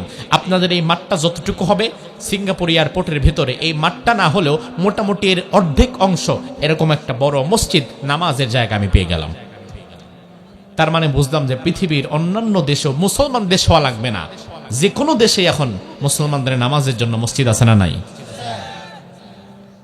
তো ওই লোক এসে বলল, আমি জেলখানা মসজিদের ইমাম, নামাজ পড়াই। আর আজকে যেহেতু আপনার ফাঁসি, আমাকে পাঠানো হয়েছে যেন আপনাকে কালিমাটা পড়ায় দেই, কারণ মুসলমান হিসাবে মরার আগে একটু কালিমাটা পড়া লাগবে। জামাল আব্দুল নাসেরের জেলখানা মসজিদের সেই ইমামের কথা শুনে সৈয়দ কুতুব রাহিমাহুল্লাহ বললেন, ভাই কালিমা আমি পারি, তা আমার এই কালিমা আপনার পড়ানো লাগবে? আমি তো কালিমার ব্যাখ্যা কোরআনের তাফসীর নিজে লিখেছি, আর এর অপরাধী তো আজকে আমার ফাঁসি হচ্ছে। আর এই কালিমা, এইটা আপনি আবার আমাকে নতুন ভাবে পড়াবেন, আপনার ফায়দা কি? ওই ইমাম সাহেব বলল, হুজুর আমার ফায়দা হচ্ছে আমি যদি 2-4-10 জনকে পুরা মাসে কালিমা পড়াইতে পারি মরার আগে, তাহলে এটা আমার একটা এক্সট্রা ইনকাম, বোনাস, এটা জমা হয়। সৈয়দ কুতুব রাহিমাহুল্লাহ বললেন, ভাই আপনার কালিমা নিয়ে আপনি আমার চোখের সামনে থেকে সরে যান, কারণ যেই কালিমার ব্যাখ্যা লেখার কারণে জালিম স্বৈরাচার জামাল নাসের আমার ফাঁসির মধ্যে ঝুলায় দেয়, ওই কালিমা পড়ানোর কারণে যদি জালিম স্বৈরাচার তোমার পয়সা দিয়া পালে, তাইলে বোঝা লাগবে তোমার কালিমা আর আমার কালিমা দেখতে এক হলেও আসলে এক না। আমার কালিমা আমাকে অন্যায়ের বিরুদ্ধে প্রতিবাদ করতে শেখায়, আর তোমার কালিমা অন্যায়ের কাছে বিক্রি হওয়া শেখায়। এই দুই কালিমা কি এক হবে? আমার ভাই, সে আল্লাহ রাব্বুল আলামিন বলেন, আল্লাহু লা ইলাহা ইল্লাহু, আমি এমন আল্লাহ, আমি ছাড়া তোমাদের কোনো ইলাহ।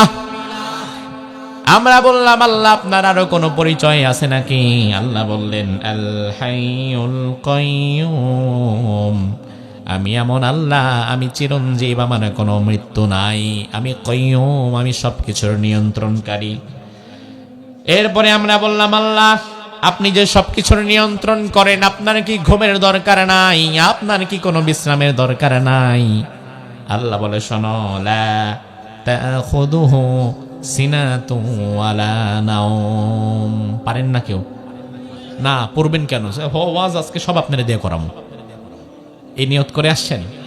পড়েন, লা তাখুযুহু সিনাতুন ওয়ালা নাওম। আল্লাহ বলে, ও বান্দা, আমার কোনো ঘুম নাই, আমার কোনো তন্দ্রা নাই, নিদ্রা নাই, কিচ্ছু নাই। আমার ভাই, আল্লাহ কেন ঘুমায় না? তার কারণ ঘুম আসবে তার দুর্বলতা আছে যার। আমরা সারাদিন কাজ করার পরে দুর্বল হই, যখন ঘুম আসে তখন। কিন্তু শরীর যদি এনার্জেটিক থাকে তখন দেখবেন ঘুম আসে না। দুর্বলতা যত বাড়ে ঘুম তত বাড়ে। আমার আল্লাহর কেন ঘুম নাই? কারণ আমার আল্লাহর কোনো দুর্বলতা। মুসা আলাইহিস সালাম আল্লাহরে একদিন বলে, আল্লাহ, বেয়াদবি মাফ করলে একটা কথা বলি। বলো। তোমার কথা তো আবার লাইন কাট থাকে না, একটু বুঝে শুনে বলল। আল্লাহ, আমার মনে একটা প্রশ্ন জেগেছে, আপনি কেন ঘুমান না? ঘুমাইলে সমস্যা কি? ঘুমাইতে তো মজাই লাগে। ঘুম আসছে আপনাদের? কাজ হয়ে গেছেন তো? আল্লাহ, ঘুমাইতে তো মজাই লাগে, আপনি ঘুমান না কেন? আল্লাহ বলে, মুসা, আমি ঘুমাই না কেন? উত্তর তো এখন দেওয়া যাবে না। আজকে রাতে 2 কাপ পানি নিয়ে, মাটির 2টা কাপে 2টা গ্লাসে পানি নিয়ে দাঁড়িয়ে থাকবা। এরপরে সকালবেলায় আমার কাছে আসবা। কেন আমি ঘুমাই না? জবাবটা দিয়ে দেব। এই ঘটনাটা যদিও অনেকে দায়ীফ বলেছেন, এটা বোঝানোর স্বার্থে বলা, ইসরায়েলি রেওয়ায়েত এটা। মুসা আলাইহিস সালাম রাত্রে আল্লাহর কথা মতো 2 কাপ পানি নিয়ে দাঁড়িয়ে আছেন। কতক্ষণ দাঁড়ায় থাকা যায়? সারাদিন ফেরাউনের সাথে দৌড়াদৌড়ি, ঘুমের সময় পাই নাই, এখন রাত্রে কত সময় দাঁড়ায় থাকা যায়? দাঁড়িয়ে থাকতে থাকতে থাকতে থাকতে এক সময় ঘুমের কারণে, হালকা একটু ঝিমুনির কারণে গ্লাস দুটো হাত থেকে পড়ে টাস করে মাটিতে পড়ে ভেঙে চুরমাচুর হয়ে গেছে। সকালবেলা মুসা আলাইহিস সালাম আল্লাহর কাছে গেছে। আল্লাহ বলে, মুসা, খালি হাতে কেন? গ্লাস কই? আল্লাহ, গ্লাসও নাই, পানিও নাই। কেন? এই দাঁড়ায় ছিলাম, ঘুমের ঠেলায় পড়ে সব শেষ হয়ে গেছে। আল্লাহ বলে, মুসা, একটা রাত আর 2টা গ্লাস তুমি কন্ট্রোল করতে পারলা না, ঘুমের কারণে শেষ হয়ে গেল।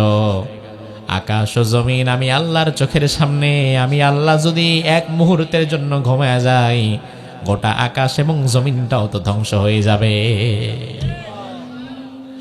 সে আল্লাহ রাব্বুল আলামিন বলে, বান্দা, লাহু মা ফিস সামাওয়াতি ওয়া মা ফিল আরদ, আকাশে এবং জমিনে যা আছে সব কিছুর মালিক কে?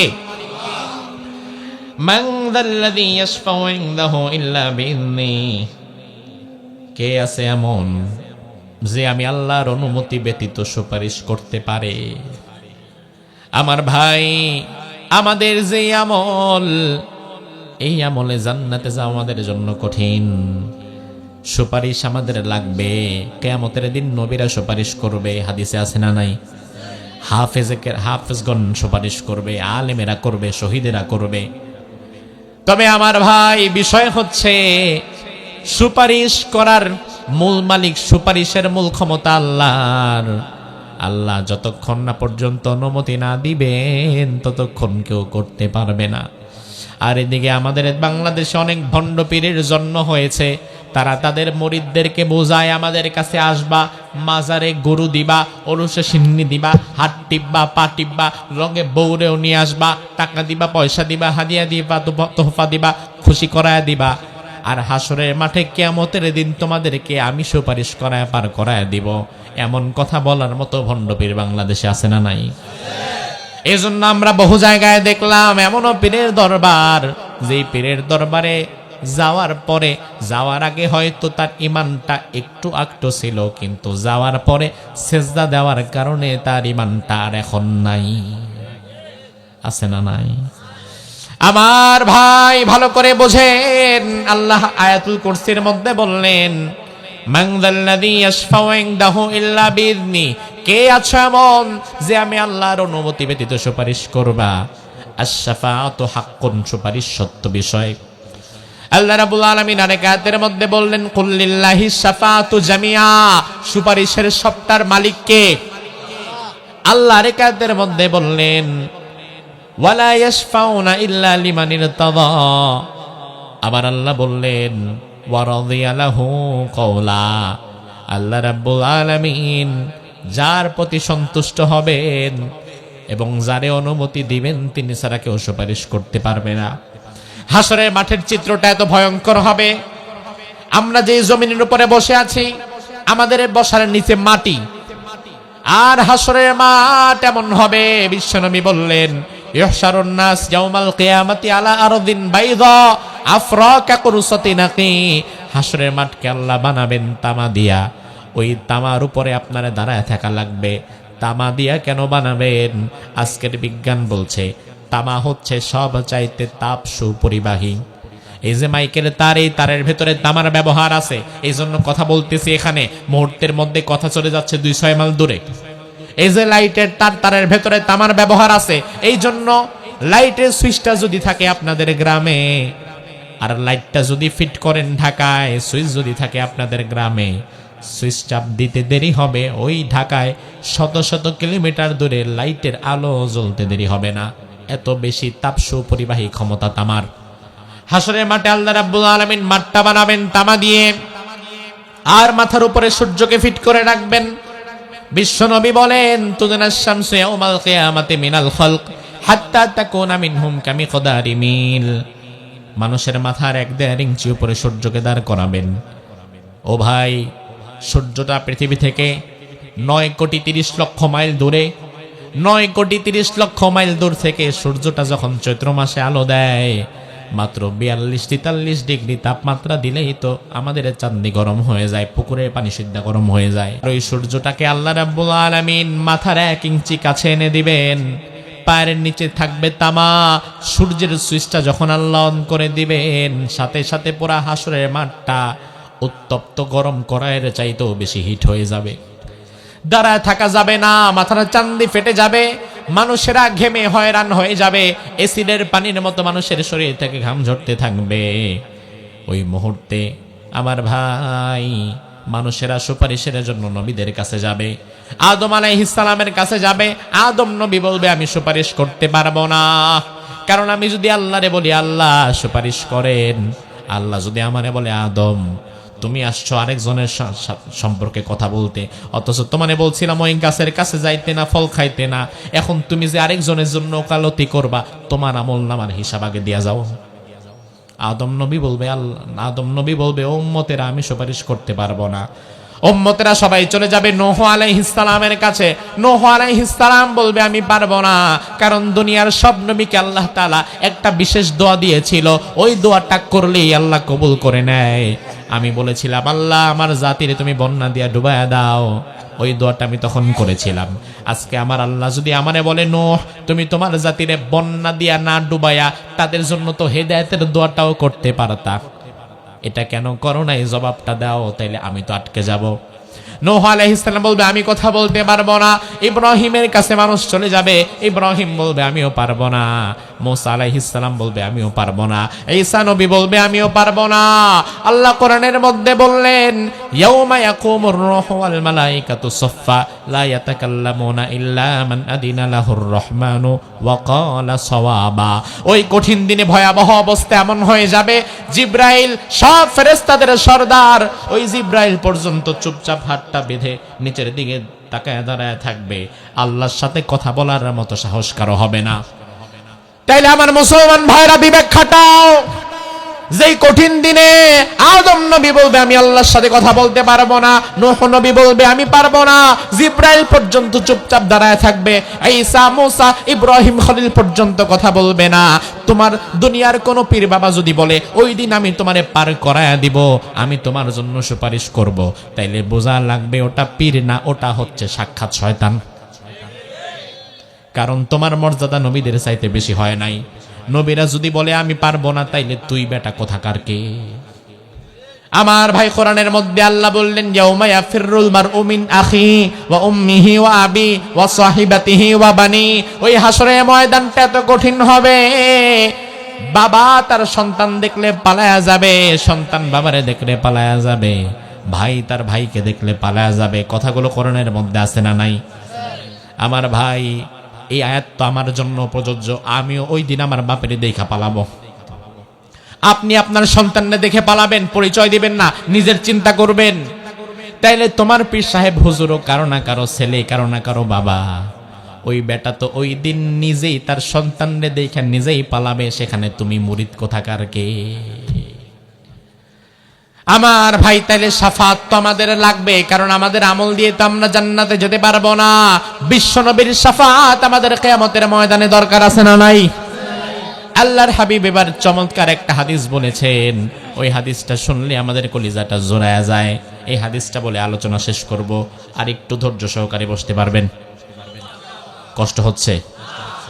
আল্লাহর হাবিব হাদিসের মধ্যে বললেন, উম্মতেরা শোনো, আতানি আতিম মিন ইনদি রাব্বি ফাখায়্যারানি বাইনা আন ইউদখিলা নিসফা উম্মতি আল জান্নাহ ওয়া বাইনা আশ-শাফাআহ। একদিন হঠাৎ করে আল্লাহর পক্ষ থেকে একজন ফেরেশতা আমি নবীর কাছে আসলেন। সুবহানাল্লাহ কয় না? কার পক্ষ থেকে? আমার ভাই, ফেরেশতা আসা মানে ফেরেশতা নিজের ইচ্ছায় আসতে পারে না। ফেরেশতা নিজের ইচ্ছায় একটা পা দিতে পারে না। ফেরেশতা নিজের ইচ্ছায় চলতে পারে না। ফেরেশতা হচ্ছে রোবটিক। তাকে যেই সফটওয়্যারে বানানো হয় সে শুধু সেটাই করে। তাইলে ফেরেশতা রাসূলের কাছে আসা মানে হচ্ছে তাকে পাঠিয়েছেন কে? আল্লাহর হাবিব বলেন, ওই ফেরেশতা এসে আমারে বলল, ও প্রিয় নবী, আজকে আপনার রব আল্লাহ তাআলা দুইটা অফার আপনাকে করেছেন। তবে দুইটা অফার একসাথে নেওয়া যাবে না, যে কোনো একটা বাছাই করা লাগবে, একটা নিলে আর একটা বাদ। বিশ্বনবী বললেন, কি অফার বলো? অফারগুলো শোনেন, বড় মজার, কলিজা জোড়ায় যায়। ওই ফেরেশতা বলল, নবী, আপনার রব আল্লাহ আজকে আপনাকে অফার করেছেন, কিয়ামত পর্যন্ত আপনার যত উম্মত দুনিয়াতে আসবে, বর্তমান দুনিয়াতে নবীর উম্মত দাবিদার মানুষ আছে 200 কোটি। জোরে কোন কয়শো কোটি? তাহলে পূর্বে আরো বিদায় হয়ে গেছে এমন হাজার হাজার কোটি আছে না নাই? আর ধরেন কিয়ামত কথার কথা যদি আর 100 বছর পরে হয়, এতদিনে কি উম্মত কমবে না আরো বাড়বে? ধরেন কিয়ামত পর্যন্ত রাসূলের উম্মত যদি হয় 10,000 কোটি, কথার কথা বললাম, কিয়ামত পর্যন্ত যদি রাসূলের উম্মত হয় 10,000 কোটি, আল্লাহর অফারটা হচ্ছে, ও নবী, আপনার উম্মত হওয়ার কারণে অর্ধেক মানুষকে বিনা হিসাবে আল্লাহ জান্নাত দিয়ে দিবেন। এত আস্তে কইলেন? টোটাল রাসূলের উম্মতের সংখ্যা হিসাব করে অর্ধেক উম্মতকে শুধুমাত্র রাসূলের উম্মত হওয়ার কারণে আল্লাহ জান্নাত দিয়ে দিবেন। আমার ভাই, বুদ্ধিমান যারা, তারা অফার একটা শুনে লাভ দেয় না, বরং আরেকটা কি, ওটাও শোনা লাগে। আল্লাহর হাবিব বললেন, শুনলাম বড় মজার অফার, তবে আরেকটা অফার কি? ফেরেশতা বললেন, আরেকটা অফার হচ্ছে শাফাআহ। আল্লাহ তাআলা আপনাকে কিছু সময়ের জন্য শাফাআতের অনুমতি দিবেন। বিশ্বনবী বললেন, ফাখতারাতুশ শাফাআহ, আমি অর্ধেক উম্মতকে জান্নাতে নেওয়ার অফার না নিয়া শাফাআতের অফারটাই রেখে দিলাম। আমার ভাই, তার কারণ রাসূল বললেন, আমার বিশ্বাস অর্ধেক উম্মতরে আল্লাহ যে জান্নাতে দিবেন, আমার হাতে যদি শাফাআতের কোন চাবিকাঠি আল্লাহ সাময়িকের জন্য দেয়, আমি নবী তো তার চাইতে বেশি জান্নাতে নিব। আমার ভাই, হাদিসটা শুনলে আমাদের ভালো লাগে কিনা? তাহলে একটু মজা করে কোন সুবহানাল্লাহ। এইবার একটু কষ্টকর কথা শুনেন, কারণ হাদিসটা যদি এখানে শেষ হয়ে যেত আমরা বেঁচে যেতাম। কি বিপদে পড়ছি, হাদিসটা আরেকটু আছে, শেষ হয় নাই। তাহলে মজার অংশ যেহেতু শুনছেন, ফুলের গন্ধ যেহেতু নিছেন, একটু কাটার বাড়িও খায়া যান। আমার ভাই, আল্লাহর হাবিব বললেন, হ্যাঁ, আমি নবী সুপারিশ করব। ওয়াহিয়া লিমান মাতা লা ইউশরিকু বিল্লাহি শাইআ, আমার ওই উম্মতের জন্য সুপারিশ করব, আমার যেই উম্মত দুনিয়াতে আল্লাহর সঙ্গে কোনোদিন শরীক করে নাই। আমি শুধুমাত্র ওই উম্মতের জন্য সুপারিশ করব, কিন্তু আল্লাহর সাথে কেউ যদি শিরিক করে মরে যায়, ওই উম্মতের জন্য আমি নবী সুপারিশ করব না। আমার ভাই, লক্ষ্য করেন, রাসূল সুপারিশ করবেন, আপনি যত বড় গুনাহগারী হন। রাসূল হাদিসের মধ্যে বললেন, শাফাআতি লিয়াহদিল কাবাইরি মিন উম্মতি, আমার উম্মতের মধ্যে যারা কবিরা গুনাহগার, আমি তাদের জন্য সুপারিশ করব। তবে কেউ যদি শিরিক করে, ওই মুশরিকের জন্য সুপারিশ করব না। বর্তমান বাংলাদেশে মাজারে গিয়া সেজদা দেয়, মাজারে গিয়া মানত করে, মাজারের মরা পীরের কাছে গিয়া সন্তান চায়া শিরিক করে, এমন মানুষ আছে না নাই? আমি গত সপ্তাহে গিয়েছিলাম, বাংলাদেশের একটা জেলা আছে, নাম শরীয়তপুর। কি নাম? এটা এমন আজব দেশ, যে নাম এখানে চলে এর উল্টা কাজ বেশি হয়। নাম রাখছে বেদানা, অথচ দানা দিয়া ভরা।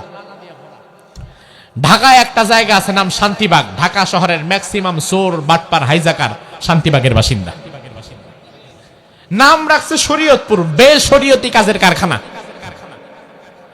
আমি 2টা মাজারে গেলাম। একটা মাজারে যাওয়ার পরে আমাকে একটা গেট দেখালো, গেট এত আলিশান বিশাল একটা গেট। আমাকে বলল, হুজুর শুধু এই মাজারের এই গেটটা করতে খরচ হয়েছে 7 কোটি টাকা। সুবহানাল্লাহ কইছে। বেড়ায় ভাবছে মক্কা শরীফের গেট। আরে অথচ ওই 7 কোটি টাকার গেটের সামনে কত মানুষ না খেয়ে ভিক্ষা করছে, অসুস্থ আছে, ওষুধ কেনার পয়সা পাচ্ছে না, এমন গরিব আছে না নাই? আহারে হারামখোরের বাচ্চা, 7 কোটি টাকার গেট বানাইছস মানুষের টাকা দিয়া, আর কত মানুষ না খেয়ে রাস্তায় পড়ে আছে।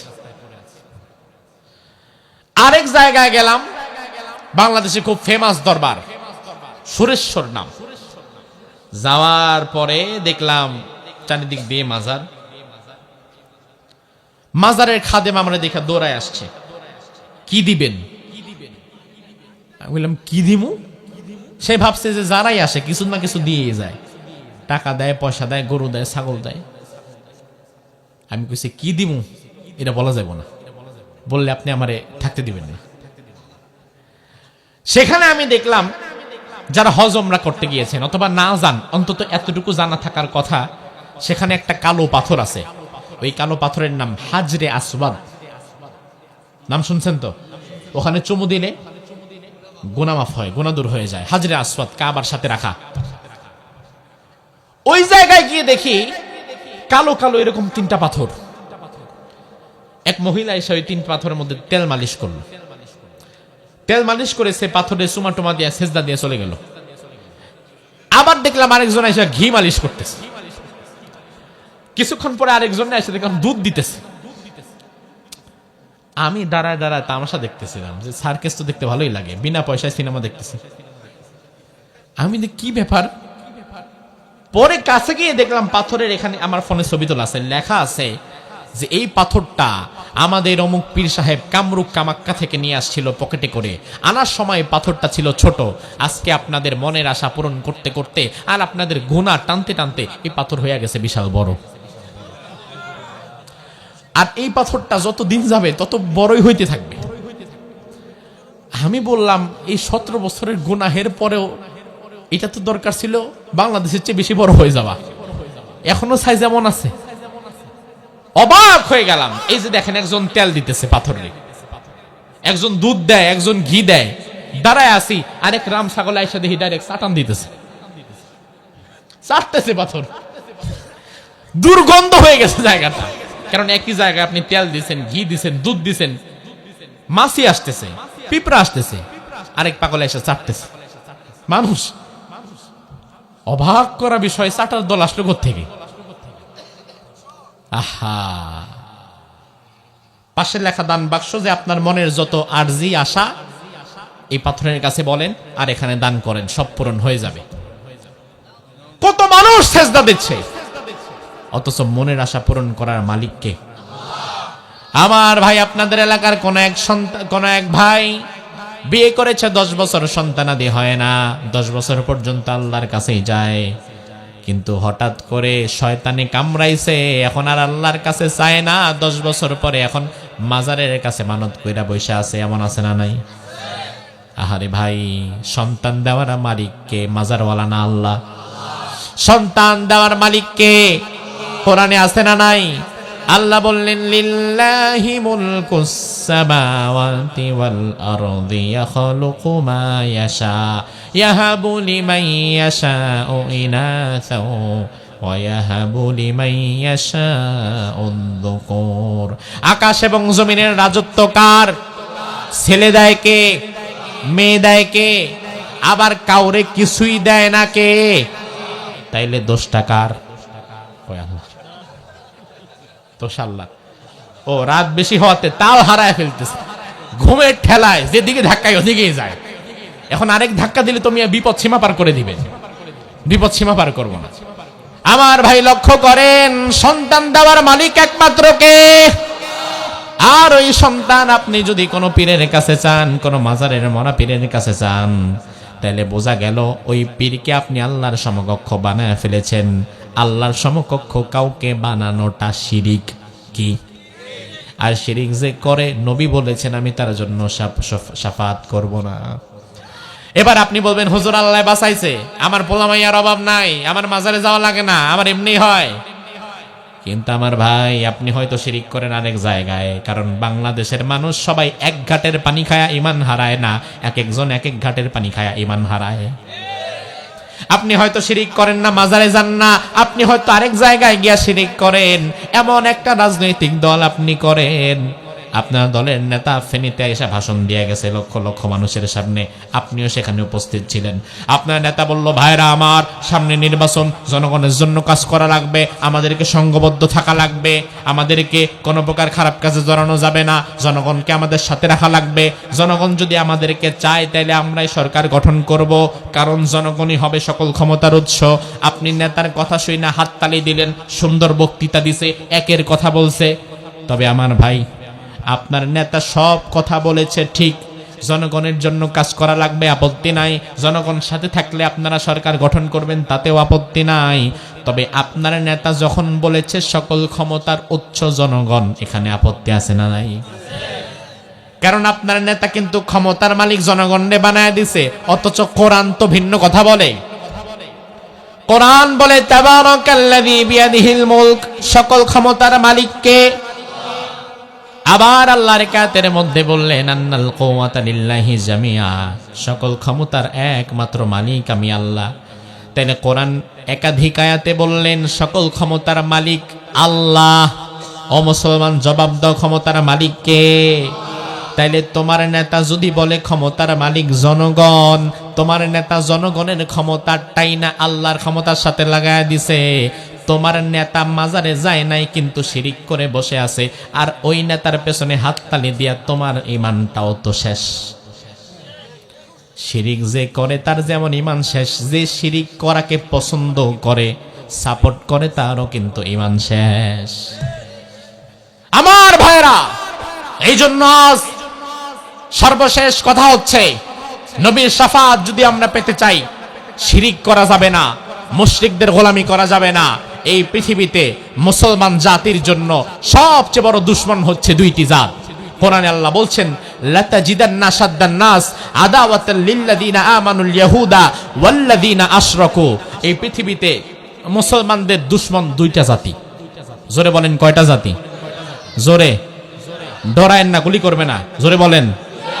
এক হচ্ছে ইহুদিরা, কারা? আর এক হচ্ছে মুশরিকেরা, কারা? ইসরায়েল, ফিলিস্তিনের পাশে ইসরায়েল, এই জন্য ফিলিস্তিন সহকারে তার পাশের কোন দেশ যেমন নিরাপদ না, এই মুশরিকের সাথে আমরা সহকারে তার পাশের কোন দেশও নিরাপদ না। আপনি দেখবেন ইসরায়েলের সাথে তার পাশের দেশদের ভালো সম্পর্ক থাকে না, আবার ইন্ডিয়ার সাথেও তার বর্ডারের কারোই ভালো সম্পর্ক থাকে না। সে সব সময় ছোট ছোট দেশগুলোর উপরে তার আধিপত্য কায়েম রাখতে চায়। আমাদের বর্ডারে আইসা দাদাগিরি দেখায়, বেটার দাদাগিরি দেখাইলে চায়নার বর্ডারে গিয়ে দেখা, ঠিক না? তোর গুলি করার মন চাইলে চায়নার বর্ডারে গিয়ে গুলি কর। আমার দেশের গরিব কৃষক, সে যদি কোনোদিন গরু ছুটে ওইদিকে যায়, গরু আনতে পারবে না, কোনো কাজেও যেতে পারবে না, পারবে তো না, নিজ দেশের সীমানার মধ্য দিয়ে হেঁটে যাচ্ছে, এরপরেও গুলি করে মেরে ফেলে, এমন জালিম আছে না নাই? বর্ডারকে মাঝে মাঝে আমাদের কাছে নিউজ আসে, আপনাদের সীমান্ত হয়তো আপনারা দেখে রাখেন, কিন্তু বাংলাদেশের অনেক জায়গার সীমান্তে মাঝে মাঝে এমন নাজেহাল পরিস্থিতি তৈরি হয়, সীমান্তের কাঁটাতারের বেড়া খুলে বাংলাদেশের জমির ভেতরে 2 হাত ঢুকায়া এরপরে আবার কাঁটাতারের বেড়া বসায় দেয়। আস্তে আস্তে করে বাংলাদেশটাকে গিলে ফেলার চেষ্টা করে। অথচ বাংলাদেশের অর্থনীতি, রাজনীতি, এমনকি সংস্কৃতি পর্যন্ত দিল্লি থেকে কন্ট্রোল হয়। কখন কারে মারা লাগবে, কারে ধরা লাগবে, সব ফয়সালা দিল্লি থেকে হয়। কে ক্ষমতায় যাবে, কে নামবে, ফয়সালা দিল্লি থেকে হয়। কিন্তু বিশ্বাস করো মুসলমান, আগামীর বাংলাদেশে ভারতপন্থী রাজনীতি আর চলবে না। ওসমান হাদির শাহাদাতের মধ্য দিয়ে আমরা পরিষ্কার মেসেজ পেয়ে গিয়েছি। ওসমান হাদি আমাদেরকে ভাবতে শিখিয়েছে নতুন ভাবে। ওসমান হাদি আমাদেরকে মেসেজ দিয়েছে, প্রয়োজনে জীবন দাও, ঈমান দিও না, কল্লা দাও, আল্লাহ দিও না। নিজের দেশের 1 ইঞ্চি মাটিকে আগামীতে ভারতের হাতে আমরা তুলে দেব না। ভারতপন্থী রাজনীতি বাংলাদেশে চলবে না। ভারতের অনুসারী যারা হবে তাদেরকেও বাংলাদেশের মানুষ আর ক্ষমতায় নেবে না।